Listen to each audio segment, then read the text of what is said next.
In Tibetan temples, instead of a bell or gongs, they keep a bowl shaped vessel which is made out of various metals. It is accompanied by a wooden stick to revolve around it. The stick is rotated along the circumference of the vessel 7 times and then stuck on it with a loud bang. In the process of rotation, the vibrations generated from within the vessel produce a sound similar to the mantra Om Mani Padme Hum.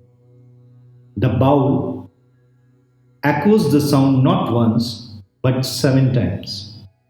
Similarly, when you intone the mantra in a dome shaped temple, the temple will create an echo.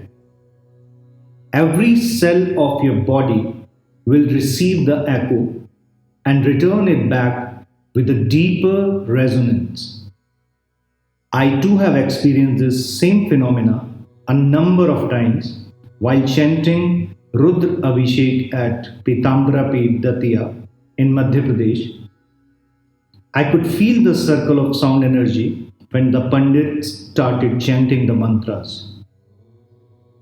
I have been playing audios of mantras and chants since 1990 at my workplace, and believe me, when I say this, the people visiting it always tell me how rejuvenating and positive the atmosphere makes them feel.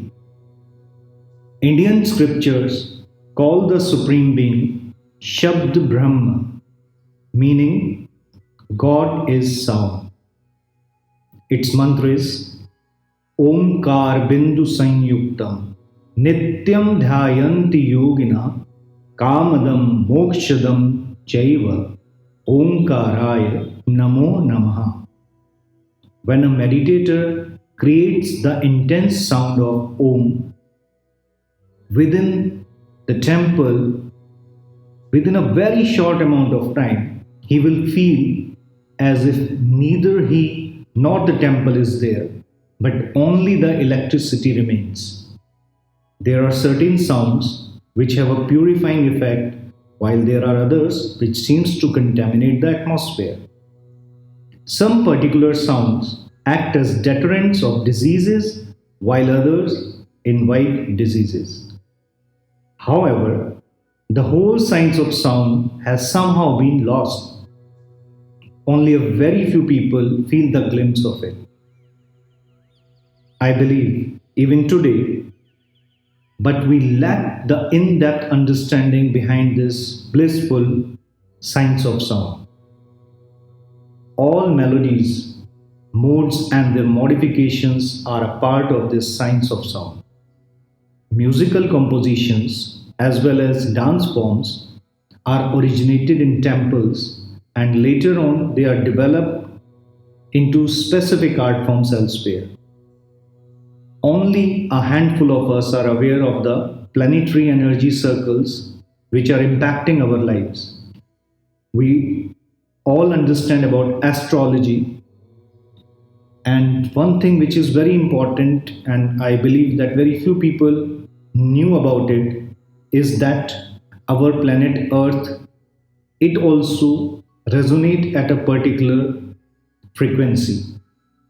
These energies and their interplay is incorporated in the study of Indian astrology.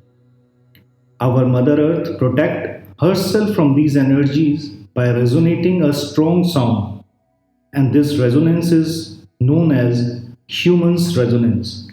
Scientists are now able to measure the wavelengths in which this sound resonates. The Abhimantrit water therapy, it is very popular even today, which can help in speedy recovery of any ailment. In fact, in Sikh religion, you can see that it gives importance to the Guru Sarovar Jal.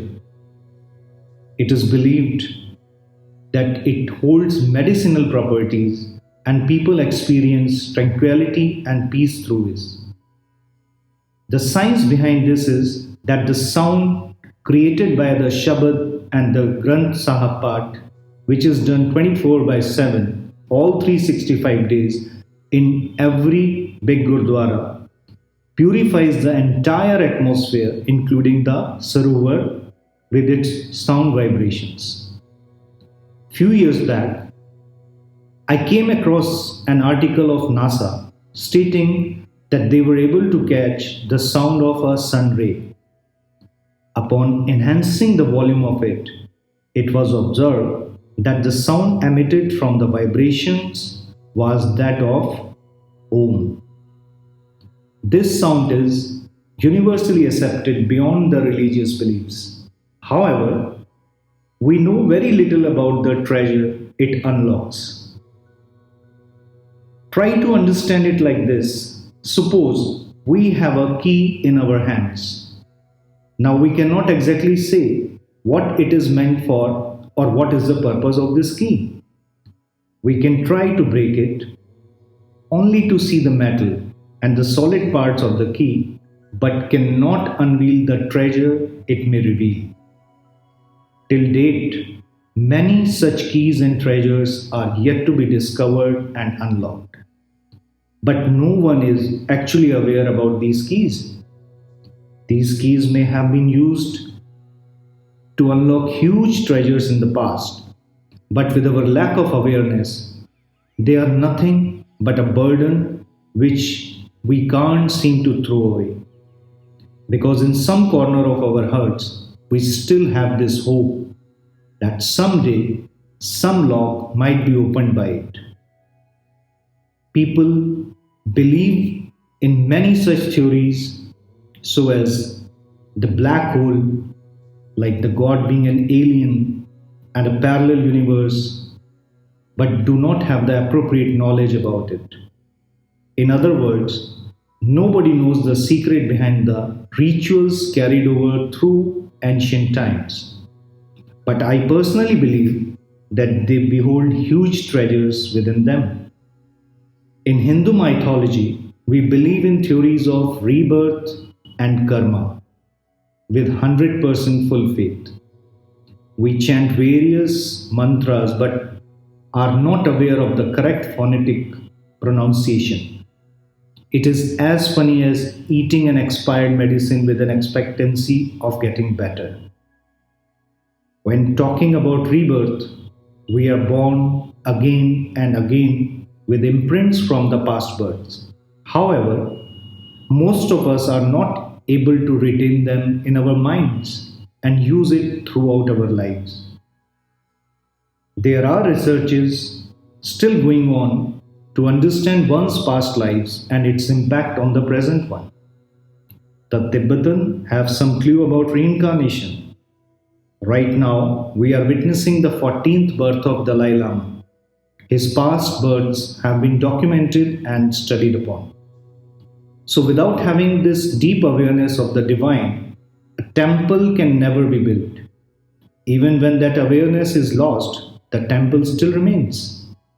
This proves that it could not have been built without the deep experience of the divine. The very idea of incarnation of the divine on earth made it necessary to have some special place in honor of them. So, coming back to the science of sound, there are few technicalities which are very important and cannot be ignored. These include the angle at which the sound must be made, the emphasis of certain words. There are stipulations for making a sound while standing or while sitting. Only certain sounds can be made while lying down and relaxing. Everything has distinct impacts. It is also clarified what number of people should chant which mantra together to create a resonance and which are to be made individually for different impacts and results. Some sounds create a circle just by humming a mantra. So it is very interesting to see the confusion that was created when ancient Devanagari and Sanskrit literature, which had been translated into Western languages. The point I want to make is that the speech sounds cannot be written in a linguistic based language, because of which the real meaning get lost and the circle of sound collapses. So, by producing the sounds in a certain way, by gaining a deeper understanding, we can use them as a key to open up a different dimension of life and experience hidden within us. Thank you, friends, for listening to what I believe. There are many years of studies, my self studies, the hidden mysteries already been discussed by Osho, and humans resonance is there on Google. Dalai Lama's life incarnations studies are there on Google also.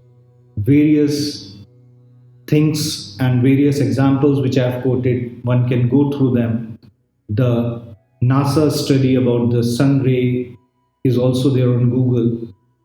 I wish you all the very best so that you can discover this science and develop some interest to work on it. And I'm sure, who knows, who get a key and put it into the right treasure and unhook a mysterious ample of happy moments and energies to create magical effect in our life and our dear ones.